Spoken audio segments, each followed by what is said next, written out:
It's my great pleasure as Vice-Chancellor to welcome you to the first of our series of bicentenary lectures, which, in case you haven't noticed, this is the 200th anniversary year of Birkbeck, which we will reach in December of this year. And of course, some of you may have heard me say this, but I'm going to say it again anyway, that not many institutions do get to 200 years, but even fewer get to 200 years doing something that their founder would recognize. And if George Birkbeck, our founder in 1823, were to appear suddenly in this room, he might not understand about the details of all the things that we offer, but he would understand the idea of offering education to working people. And of course, over those 200 years, we have taught many thousands of students, helped those students to fulfill their learning requirements and so on. And I want to mention just one, and that is one from the time of the London bombings on the tube a few years ago.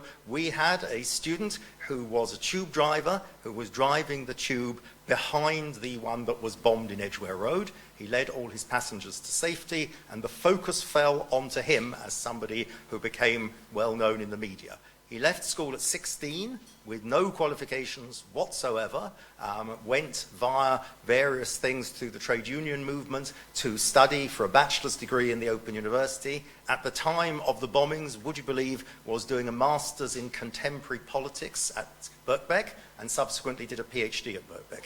Here you have somebody who reached the highest educational level that one can reach, and he said to me, "The school system failed me."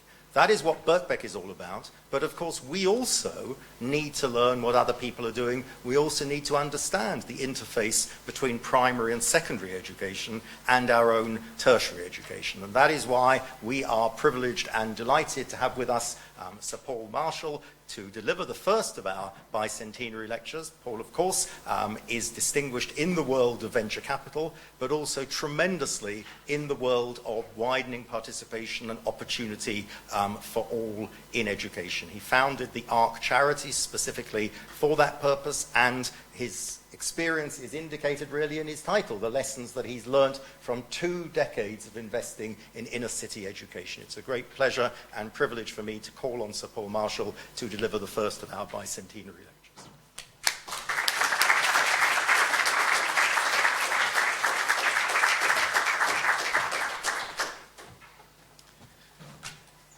Thank you, David.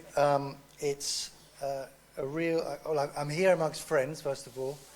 I noticed that the vice chairman of the board was somebody I knew when we were in nappies, because our mothers were best friends. And Andreas, sitting in the front row, is somebody who was a very close friend and collaborator of mine for about 10 years when I learned everything I know about fund management. So I'm amongst friends, and I'm also honored to be giving this lecture because George Birkbeck was one of the real greats in terms of education, and he was a pioneer of change. I was interested, when I did my research, to find that the forerunner of Birkbeck College was the London Mechanics Institute. That was it in its first iteration. It was founded in a pub, the Crown and Anchor Tavern on the Strand. I also saw that there were 2,000 people at the first at that meeting where it was founded, and which strikes me. I've only got one thing to say about that. In the words of Forrest Gump, there must have been a very large pub. Now, looking down from heaven today, where he surely is, George Birkbeck would be incredibly proud of this institution. 10,000 students a year are educated here, which is an amazing achievement, and so he really is somebody who's got an amazing legacy in education, and that's the subject of my talk today. Is really is education reform, education change, and so it's very much in the tradition of Birkbeck. And to start with, in order to kind of create a link between Birkbeck and ARC, I just wanted to look at the history of literacy. This is for the world. Sorry, in the UK. For the UK, I can't actually see. 40% in 1800, 40% of UK men and 60% of UK women were illiterate. And you can see that that number, the chart is actually for the world and the title is for the UK. Today in the world, that number's come down to around 16% being illiterate. In the UK today, on that measure, it got to 3% illiterate by the end of the 19th century and virtually zero today. But the definition of literacy in Birkbeck's day was the ability or not to sign something with your own name, to sign a document. That was literacy. So as we advance in terms of our understanding of education and the importance of literacy, it's been redefined. And in 1978, UNESCO produced a new definition of literacy, which is actually a kind of a centerpiece of the way people think about reform, which is to be functionally illiterate. And the definition of functionally illiterate is they can understand short, straightforward texts on familiar topics accurately and independently, and obtain information from everyday sources, but reading information from unfamiliar sources or on unfamiliar topics could cause problems. And on that definition today, some 16.5% of UK adults, or 7.1 million people, are functionally illiterate. And that tail of illiteracy, and it applies to numeracy as well, similar numbers, goes all the way through the population, but it also applies at the level of schools. And ARC is very focused on that tail, which is typically the most disadvantaged children from the most disadvantaged communities, and how we can get them to functional literacy by the time they leave school. So I'm going to divide what I say into two parts. First of all, I'm going to talk about ARC and its story, and then I'm going to talk about the lessons that I've learnt along the way, or we've learnt. ARC stands for Absolute Return for Kids. It was a creation of a cooperative of hedge fund managers in 2002. We just celebrated our 20th anniversary, not our 200th.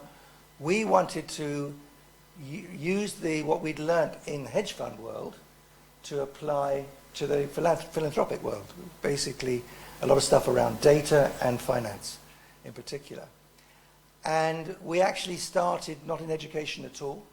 Our first project was HIV in southern Africa, and we actually created, before Mbeki recognized the link between HIV and AIDS, we created the first major project to deliver retroviral drugs to mothers suffering from HIV. And that's now one of the largest of its kind in Africa. And then after that, we looked at the orphanages in Eastern Europe after the fall of communism, and trying to get children out of orphanages into family homes. And for a couple of years, we couldn't find a way of justifying giving money in the UK, because the bang for your buck compared to the global south, Africa or India, was just not there. And what got our interest was the academies program, initially set up by Andrew Adonis. And he set it up in such a way that he gave very generous government subsidies for private donors to get them involved in the education system. And that's how we got involved in a group of us. It was definitely not me specifically. It was a group of like-minded hedge fund guys. Said, let's try and get involved in the academies program and take advantage of this opportunity. And today, we have 39 schools, 27 in London, 5 in Birmingham, 4 in Hastings, 3 in Portsmouth. And that's grown over time. And we have a major emphasis, because we're a charity, our focus has always been disadvantage. So if you look at the academies program overall, when Michael Gove took over from Adonis and Ed Balls, he expanded it to encompass all schools. But we have kept our focus on schools where we think they're in really difficult communities, or where the schools have really been struggling. You can see that here. The best measure of disadvantage is the free school meal measure. And this is the ARC schools on that measure. The national average in 2021 was 22%, which is the highest it's been for a long time, and that's because of COVID. ARC is up at 42% of our children are on free school meals. And you can see at that end, again, I think a couple of people see it. Oops, no, don't do that. King's, that's in South Birmingham. St Albans is also in Birmingham. And then along this end, we've got a couple which are below the average. We basically we try and avoid ever doing a school which is below the average free school meals, but sometimes they get gentrified.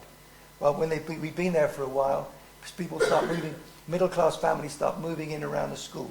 So the catchment goes up. So it becomes quite difficult to keep it targeted on the most disadvantaged children. But you can see, overall, I think amongst academy chains, we probably have the highest proportion of children on free school meals of any academy chain.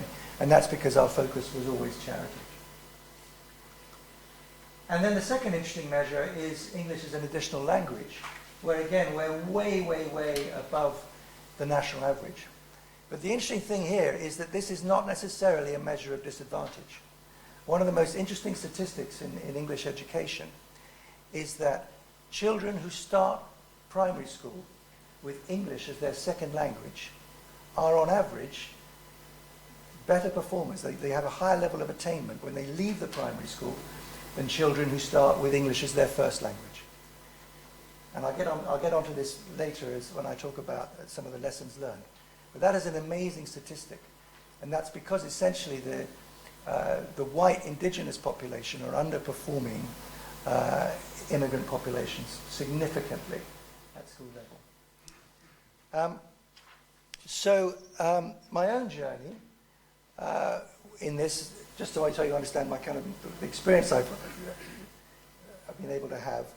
First, 3 levels really. The first of all was as the chair of governors of the school that I personally sponsored, which is now called Globe. It was called Geoffrey Chaucer. It was the worst performing school in London. It's in Southwark. When we took it over, it's now one of our better schools. And then I've been chair for quite a long time of the ARC Multi-Academy Trust.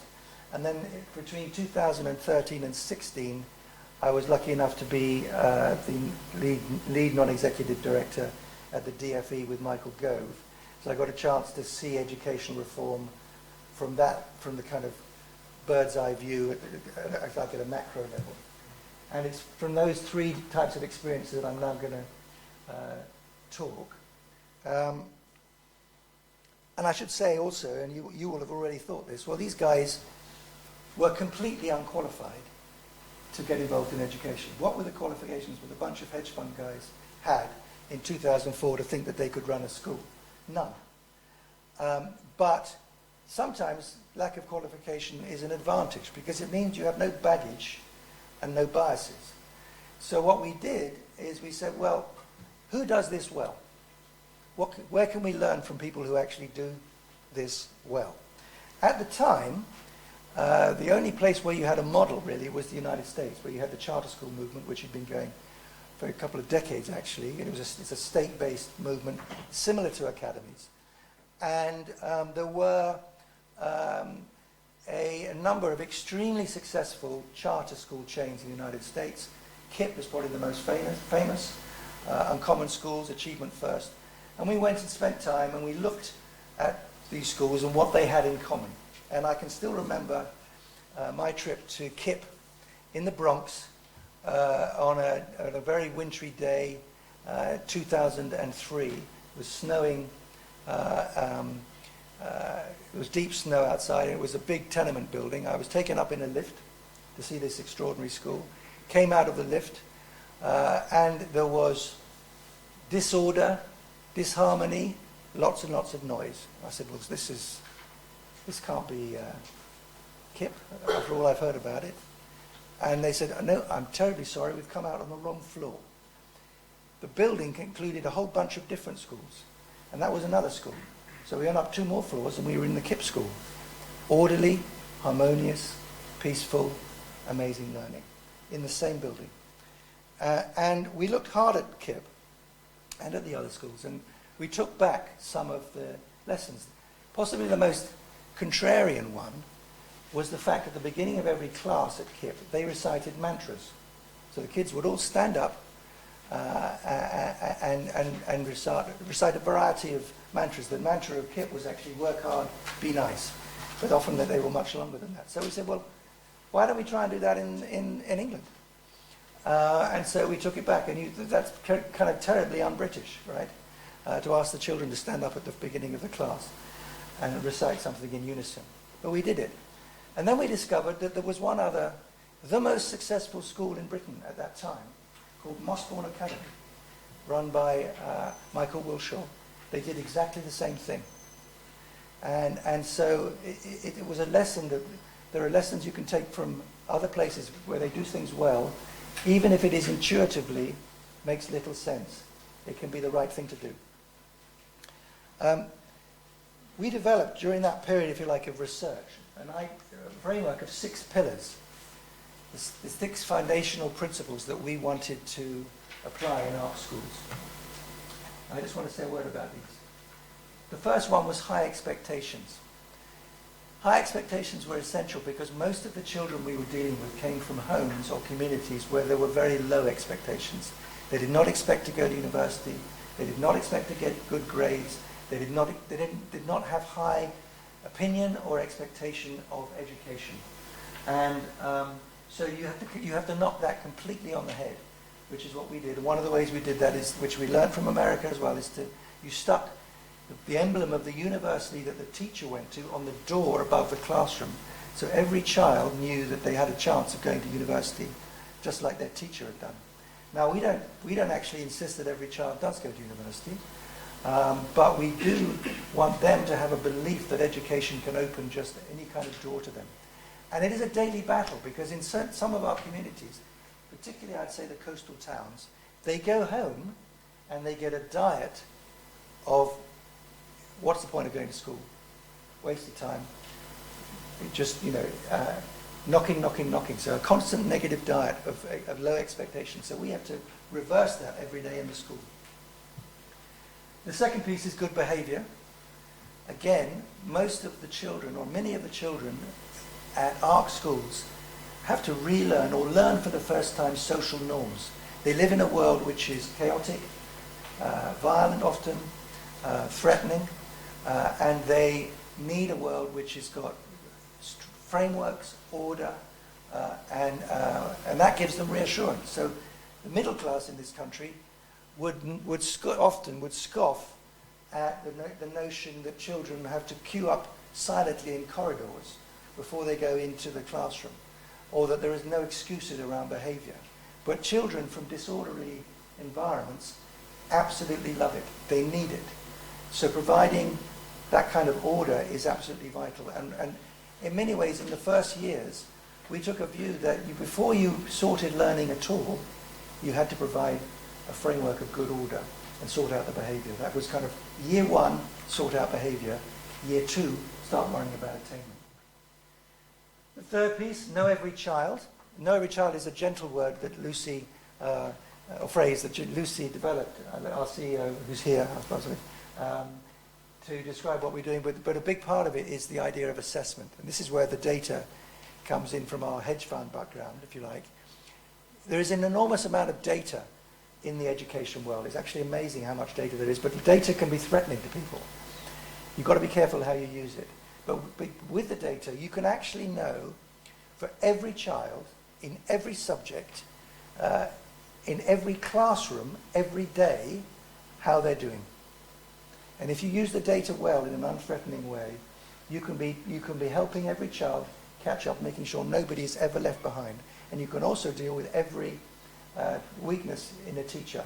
And every time a teacher needs help, you can identify it immediately and use it to guide them to improve.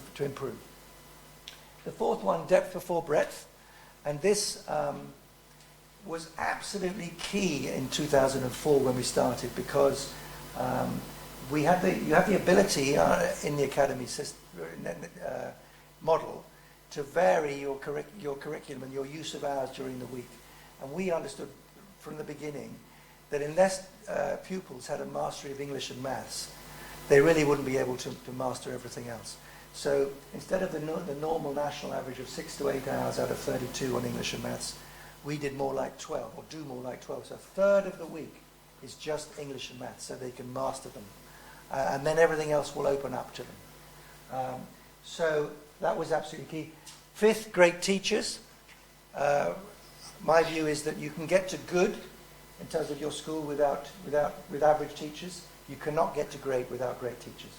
So we ended up, because that was such an important part of the whole equation, developing our own teacher training college in order to get the teachers to the level we need them to be to deliver really great education.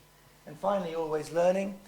So you may know that kind of in the phrase extended schools, but it's essentially the idea that the more time the children can spend in a safe, peaceful learning environment, the better.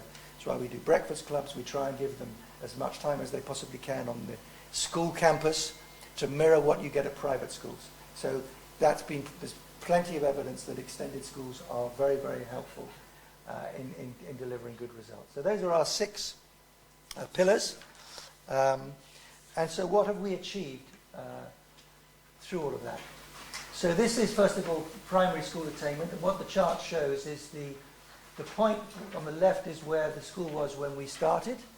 And the point on the right is where we were in 2019, was the last time we got the data at a school level on a national comparison basis. The top 4 dots are when you took over a school. It's a new school. The others are all transition schools. You see there's a couple of them that have gone backwards. They're relatively recent schools, and then most of them have made dramatic leaps forward. I would say, I basically think primary schools, we've cracked it. I think we've worked out how to deliver outstanding results at primary schools. And this is our absolute attainment compared with, at the key stage 2 at the end of primary, compared with the national average over time. You can see we're the blue line, so we start off well behind the national average. That's often because we're taking over schools which are very, very poorly performing. So we've got to first of all turn them round. And we're now at a point where we're producing outcomes which are very far above the national average. That's why I'm pretty confident that we've cracked it. And then I thought I wanted to show you just an example, a snapshot of one place, which is Hastings, where we have 4 schools. And this is a kind of one of the frustrations of English education. So here are we. Those are our 3 primaries, 3 of the top 4 in Hastings. And there's our secondary, the top performing secondary. The numbers are not great, by the way, because it's an incredibly difficult community. But then you look at it, I'm slightly personalising this because you've got University of Brighton. They take up all the bottom ranks. That is a disgrace. That is systematic. It's not accidental. There's something going wrong there. The diocese is the middle number. There's one LA school. There's a bunch of dioceses in the middle, and then there's the University of Brighton. Now, what should happen if this was if you like, a market, is that we would be able to take over these schools at the bottom. But we can't, because it's completely static. So those children are condemned to having poor outcomes when they leave school, and that's going to affect the whole of their lives. And it's a function of primarily a function of the provider. And we're trying very hard at the moment. We're talking to the DFE, trying to persuade them to allow us to take over some of these schools. It's jolly hard because the current framework doesn't allow that to happen. In the United States, it does. So they're called charters because they're a conditional charter, conditional on delivering. In Britain, it's very hard to take one academy from an academy provider, which is something that should change. I said we cracked primaries. I'll talk about later in the lessons learned why I think we've cracked primaries. It's above all to do with phonics and to do with catch-up learning, or catch-up reading programs that we produced in the last 3 or 4 years. There are many other reasons. Lucy will tell you it's multifaceted, but I think that the absolute keys are those 2 things. Secondaries is much more difficult. And here is our record in secondaries. Broadly speaking, the ones where at the top here are ones where we've taken over from scratch. And you can see if you start a new school from scratch, it's much, much easier. And we've got tremendous results. And those 5, I think, are all in the top 100 in the country, even though they've got very disadvantaged cohorts. When you're taking over and trying to turn existing schools around, it's a lot harder, and a couple of them have gone backwards. Overall, they're improving decently, but a couple of them have gone backwards. And if you look at, this is a spectrum comparing progress 8 with attainment 8. There are two measures, one where it's progress and one's absolute attainment. You can see over here, there's a bunch of schools which are, in my opinion, slightly stuck. And if you look at the nature of those schools, you've got Ark Alexandria, which is in Hastings. You've got Ark Charter in Portsmouth, Ark Kings in Birmingham, South Birmingham, and Ark Evening Grace, which is in Brixton, London. And they are struggling, in my opinion, to a significant degree because of the nature of the community and the culture of the community that the schools serve. And then you've got these other ones over here which are doing really amazingly well, the ones at the top here, given the composition of the background of the pupils. But it's a mixed picture. And you've got this a tale of underperformance, which we're still trying to crack. So now I'm going to talk about what we've learned from these experiences and from our 20 years. So first of all, academies overall have very modestly outperformed the national school average. About 80% of all secondaries are now academies or free schools, and about 40% of primaries. This is just for secondaries. The primaries is actually even more borderline. You can see that that on some they're all positive. They're all better on the green line. They're all slightly better than the national average, but not by a lot. I think that the main advantage that academies have brought is actually the variety of provision and what the Labour government in those days called contestability. It has created a bunch of chains and providers who've been willing to experiment with new approaches, and some have worked very well and some have not worked. And that should allow you for a much more creative ecosystem where people copy the ones that work well. So we should have, and sadly there aren't enough people doing it, people who are copying us and reproducing that model, just as we copied the American providers. Doesn't happen enough, but in theory, that's what should drive good change. And by the way, Britain's educational attainment since academies came in is not bad. It's going up a little bit against the European peer groups. Still, all of them lagging the Asians, but it's not getting worse, and it's arguably getting slightly better on kind of the broad measures on PISA or TIMSS, but it's marginal. And so academies, in aggregate, are marginal. The second lesson is about phonics. So some of you will know in depth about phonics, and some will know less. So I'll just explain a little bit. Phonics, for many years prior to the beginning of this century, most children were taught the alphabet through what we call the alphabetical, we're taught to read through the alphabetical approach, i.e. A, B, C, D, E, F, G. Phonics is A, B, K, D. You use phonetics. Now if you think about it just for a minute, the A, B, C, D, E, F, G approach is great for the middle class. Because if you're a child, you've learned to read at home, you're already familiar with language, you have great vocabulary, that extra piece of learning the A, B, C, D, F, G is a piece of cake. If you've never had exposure to a book, and you've got low vocabulary, and you're taught A, B, C, D, E, F, G, it's extremely confusing.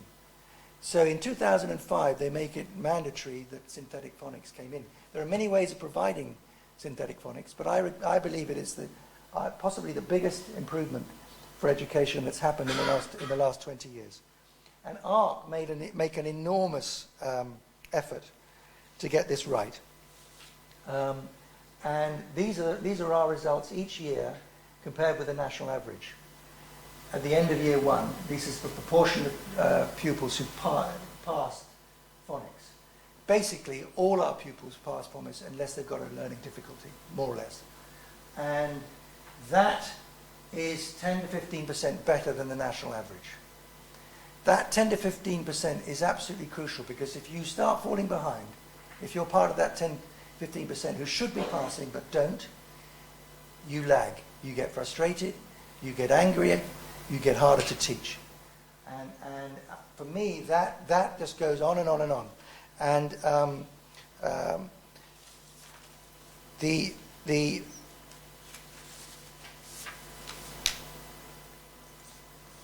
phonics is it's absolutely critical to the whole way that a child's development happens at primary school. And I'm going to talk later about nursery school, which is will accentuate the point about the gap, the learning gap that occurs between disadvantaged children and children from more wealthy and advantaged backgrounds. And so what the early years is about for children is all about closing that gap as early as you possibly can. The secondary school, as I mentioned earlier, it's a more mixed picture for us. And I think that I'm just going to remind you again, this is just a repetition of the free school meals chart. The reason why secondary school is so much more difficult is because the schools are so much more fragile. And we saw this in COVID. And the best way of tracking that is attendance. Before the pandemic, on average, 1 in 20 children were not in school on a given day. During the pandemic, that went down to 1 in 10. It has not recovered. Today, according to ONS, the number of children missing 10% of lessons or more is a quarter, 23.4%. The implications of this on education are dire. According to the Inspiration Trust, those who attended school between 95% and 100% of the time typically receive GCSE grades on average 1 full point higher than the peer group nationally. And that progress, that superiority drops every day they have off school, falling to nearly 1 grade below the peer group for those who attend on 85% of days.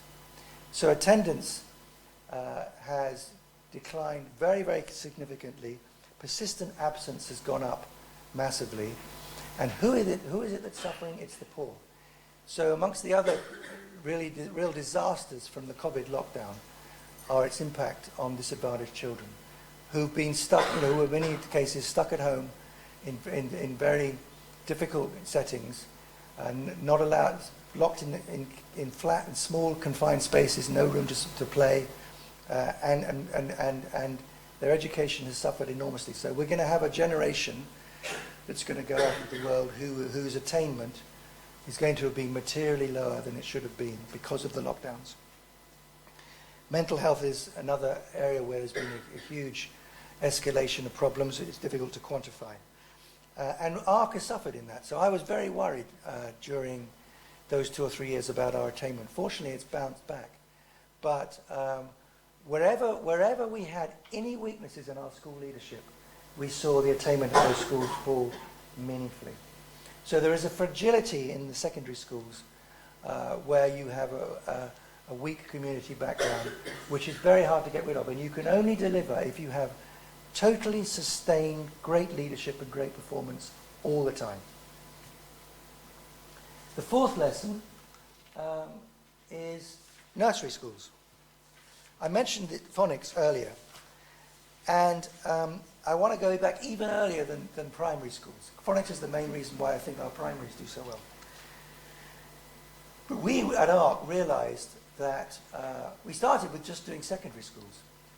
But after a while we said, well, actually, you know what? We need to get to these children much earlier. So then we said, let's do primary schools. Now we're doing lots of primary schools. We've realized we need to get to these children much, much earlier. 40% of the gap between advantaged and disadvantaged children is already apparent before school. 40%. One such study suggests that age 5, advantaged children have heard 30 million more words than disadvantaged children. A DFE recent study shows that by age 7, the top quartile in our schools knows 7,000 words, compared with only 4,000 words for the bottom quartile. So the battle has to be fought even before primary schools. And the problem in this country today is that the nursery provision is essentially not designed to help disadvantaged children. Nursery provision in this country, post the Osborne reforms, is designed to help mothers go to work. It's a completely different model. And as a result, it's actually very difficult to deliver good nursery schools in a financially sustainable way for children who haven't got the full allowance to be able to pay for it through their coupons. And we've set up at ARC 2 nurseries, which we're paying for essentially ourselves, because we don't get enough money for the government to help children from the poorest communities. And we want to build that model. But that is where the front line should now be. It's nursery schools. And there is enormous amount to do. And you could make such a big difference to those children's lives if you can get access to them aged 3 or 4. I went to our new nursery school in Clapham, which is linked to a primary school, 2 weeks ago, and saw these children getting one-on-one attention. And it's both emotional and it's phonics pre-primary. So these kids are doing phonics at the age of 3 and 4, and then I saw them in the reception year primary, absolutely remarkable. Their mastery of writing and reading, even as they're arriving at school. That's the dream. It doesn't happen in very many places. It can happen if government reform the system properly, or if we just have to fund it ourselves. The next thing, the 5th lesson, is the importance of culture. And I use the word culture very advisedly. This is the ARC cohort by communities across the country. And this is as defined by race, because these are the headings that give the government, actually rather unusually around the world, we have an amazing amount of granularity of school attainment by racial category or origin. The BAME categories is about, 13 or 14 of them. We just simplified it to the biggest ones, which is white, Asian, black, others, and mixed. And you can see white is the grey, so ranging from very high to very low, and likewise black is the blue, Asian is the, unfortunately those colours are rather similar, it's the kind of burgundy, but it's a real mix, and so actually you get to see very, very interesting. You could do a case study for the whole country from ARC, and you get a very interesting picture of the contextual data in relation to the performance of the pupils. Now the reality is, contrary to a lot of the, let's say, the politics around this issue, the problem is not race. The problem is culture. So the best attainment group in Britain is the Chinese. Second is Indian. Third is Bangladeshi. This is the country, not ARC. Fourth is Black African. Fifth is Pakistani. Sixth is White British. Seventh is Caribbean. So even if you look at the South Asian, India, Bangladeshi, Pakistani, very different performance. And if you actually broke down Pakistani, you would find a very different performance between whether they came from northwest Pakistan rural communities or from Karachi or Lahore. They're very, very different communities, very different cultures, very different sets of aspiration. Likewise, Black African versus Caribbean. Black Caribbean are are worse than white British, so a real problem. But it's not a race problem. Black African are a significantly higher performing cohort than white British. And bluntly, as sponsors of our academies, in the early days, everybody had their own school. So I had my school, which was Globe. And if you're a sponsor, your competitive juices get going, and you want your school to be better performing than the other schools.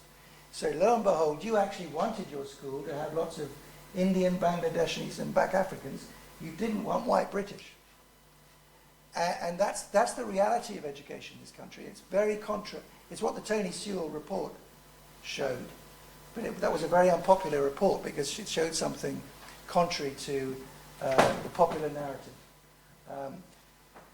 So culture matters enormously, but it's nothing to do with race. It's to do with the aspirations and the expectations of that cultural community.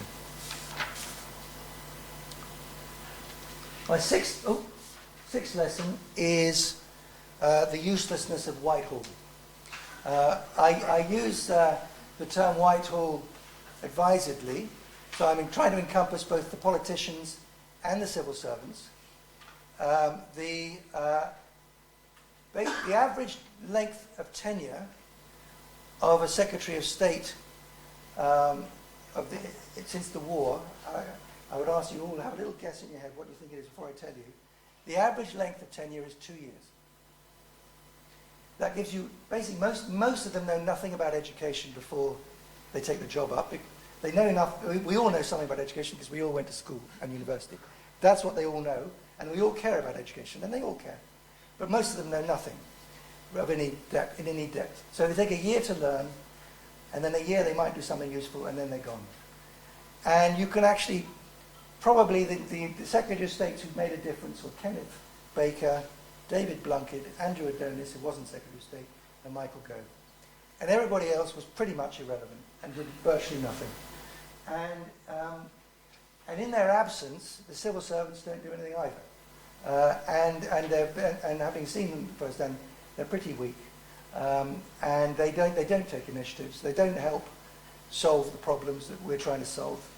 And so it's basically a neglected responsibility of the country. Now, what I would say positively is that education does actually have the very good system framework for delivering good outcomes. In other words, we have very good data and transparency. Because all the stuff I've been showing is there because that data is all produced.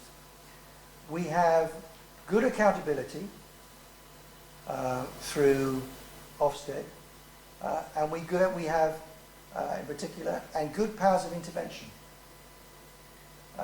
So we actually have a pretty good system framework to deliver good results. And that's the saving grace for education. You compare that with health.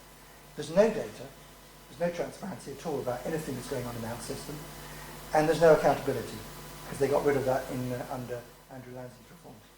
So that, if you want to know why education is actually doing a lot better than health in this country, it's the system framework. But regardless of the system framework, the actual implementation and the way the ongoing governance is infinitely disappointing. And then finally, my final lesson is that we can all make a difference in education. The great thing about the education reforms and the academy system, starting with Adonis and then Michael Gove, was they actually introduced the citizenry back into schooling. They took it away from, or not completely away from local authorities and from government, and they said, they invited people in, people with time, commitment, and passion to try and make a difference.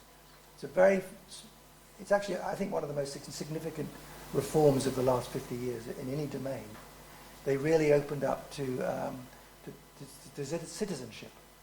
And academies now desperately need governors, mentors, volunteers of all kinds. So if any of you fancy being a governor or getting involved in any way in a secondary or primary school or nursery, we would certainly welcome you. And the missed opportunity still in academies is to get enough people involved and committed and participating. And one of my favourite quotes to finish with, R.H. Tawney, what a wise parent would desire for his own children, that a nation, insofar as it is wise, must desire for all children. So all of us have a responsibility, and there's plenty to do, as I'm sure George Birkbeck would have said.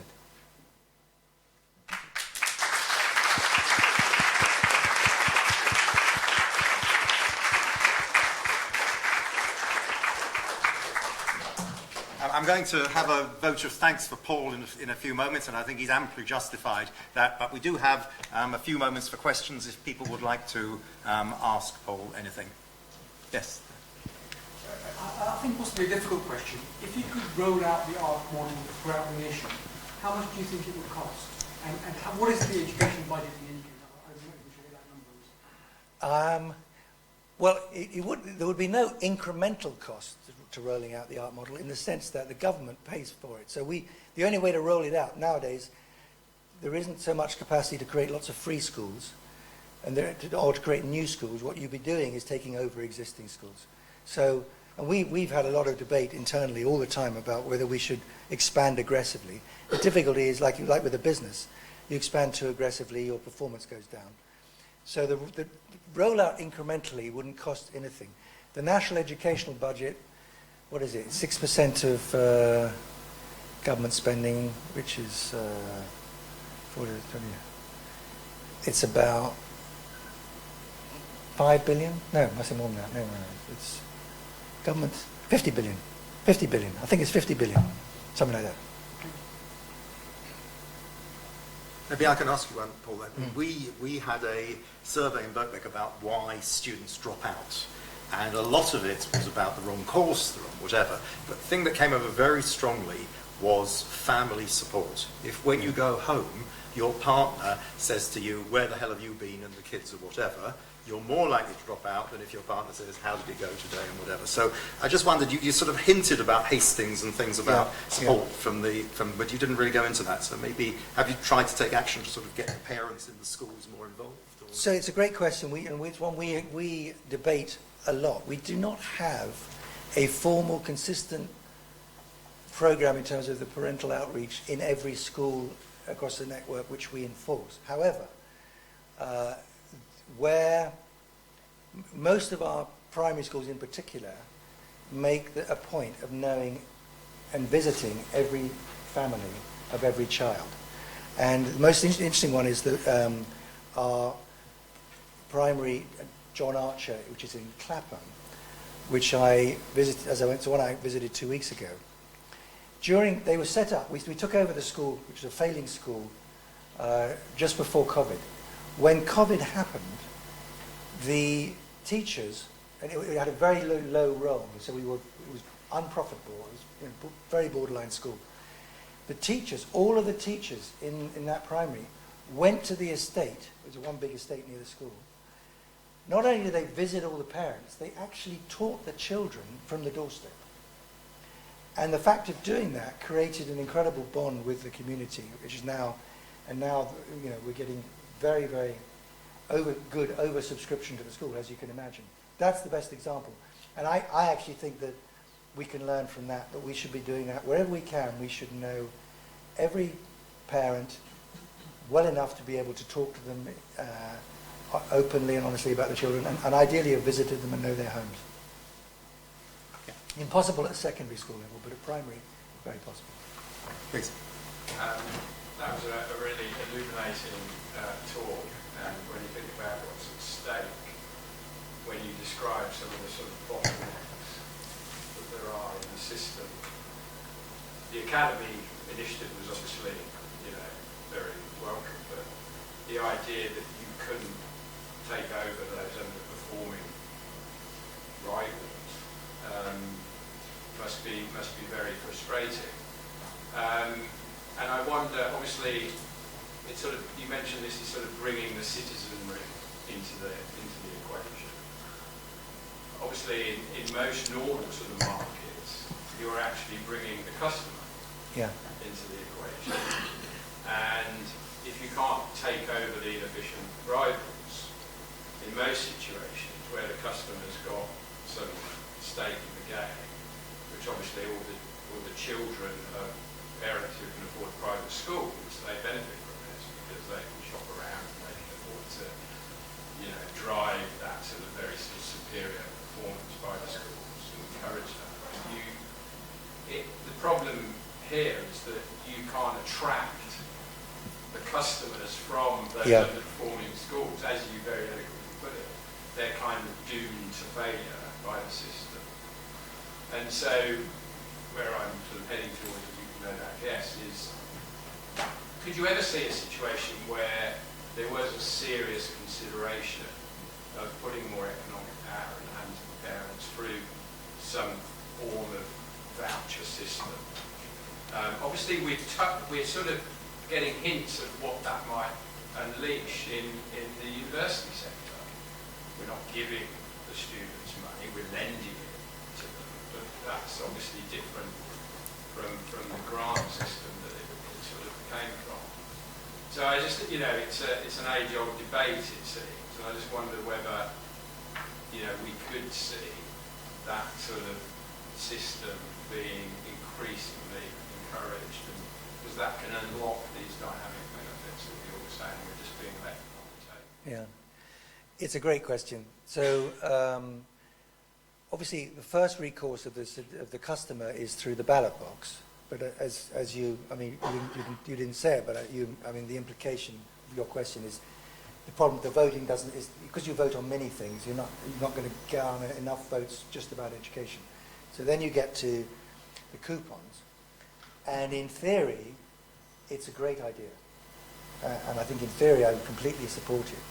The difficulty is, first of all, politics are awful because I just think academies, first of all, there's a lot of misrepresentation.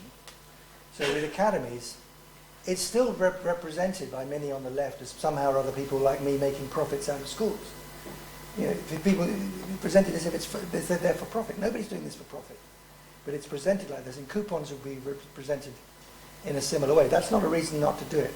The second problem you have is that, which is more complex, I think, is that the capitation that each pupil gets in each school around the country is very different.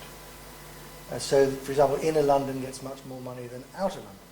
If that was made very explicit publicly, and there are reasons why that happens, because of the extra expense of teaching, the higher teacher costs in inner London. If that becomes more explicit, you can imagine how that becomes very difficult politically. So I'd be in favour, in theory, of coupons if somebody could find a way of selling it and making it acceptable, because it does. Yeah, isn't the sell around social mobility? Because at the end of the day, that quote, encapsulates the idea that for every parent, this will always be an arms race, and the parents that have more money will always win. Yes. And the impediment that you have of, if I want to invest in more private education, I want to spend my own money because the government's not giving it back to me. If I take my child out of a state school into a primary school at the moment, into a private school, I can't port the funding with me, so there's no, I'm always going to lose that arms race. Yes, I agree. But what I personally would be totally against is any idea of being able to top up your coupon. So the problem we have, you have to take in nursery schools today, they have a version of a coupon. Now, I haven't fully understood the reforms that Jeremy Hunt announced, but prior to the Jeremy Hunt budget, what happened is that middle-class working families got a coupon equivalent to 30 hours. Children of parents on free school meals got a coupon equivalent to 15 hours. Furthermore, the middle-class families took their 30-hour coupon to the private nursery and said, by the way, here's an extra £100 a week to look after little Johnny for 2 more hours while I'm at work. So the private nurseries, some privates are making a lot of money. You come in and try and provide nursery provision to the people who've only got a 15-hour coupon, it's extremely expensive. So you've got to get it right, and definitely what they're doing in nursery is the antithesis of right. It's a disgrace. Yes. I was interested to hear your approving comments on accountability generally at Ofsted. Is there anything you'd like to see change with the new direction at Ofsted under the new leader, or is there other data which you would like to see the system providing? Full disclosure, the chief inspector, Amanda Spielman, who used to work for ARC. He was the person who developed the assessment systems for ARC. So I think she's great. No, I think there should be Ofsted inspections of mats, and I think they should be able to invoke special measures for mats. Just as I said earlier about charters. So I think we should not be immune from inspection. And I think that there should be, it should be easier to take control away from MATs or LEA schools, LEAs, for a bad performance. If they're or inadequate, they can theoretically take them away, but they just don't very often do it. I think it should be much more penal, which is a response to an Ofsted inspection. I guess that's not about the data or the inspection. The data, how it's managed or yeah, I think the data that is out there is enormous amount of data.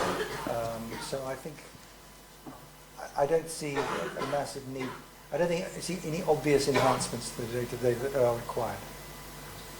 Okay, I think we'll have to terminate there. There is a drinks reception in a moment, which you can accost Paul and thank him personally. It falls to me to thank him on your behalf. I think so many different things that came out of that, particularly struck, of course, by the thing about secretaries of state and ministers, having spent a lot of time lobbying for Birkbeck, being told how wonderful lifelong learning is, and knowing the minute you've gone out of the room, they're back to thinking about an Oxbridge undergraduate with a scarf, a college scarf. So absolutely like that. But I think the fundamental message here is really, if you want a thing done properly, do it yourself. And I think it was really fascinating to see how somebody from a completely different world, who'd been successful in that world, could, with a group of colleagues, come in and influence education. And finally, on a personal note, having spent the last couple of weeks interviewing as a governor head teachers for my son's school, I just wish I'd heard that talk 3 weeks ago rather than now. So we've had far more questions to ask. So Paul, thank you so much, and I think you've really given our 200th series a tremendous start and a tremendous launch. So thank you to you, and there are drinks upstairs. So thank you.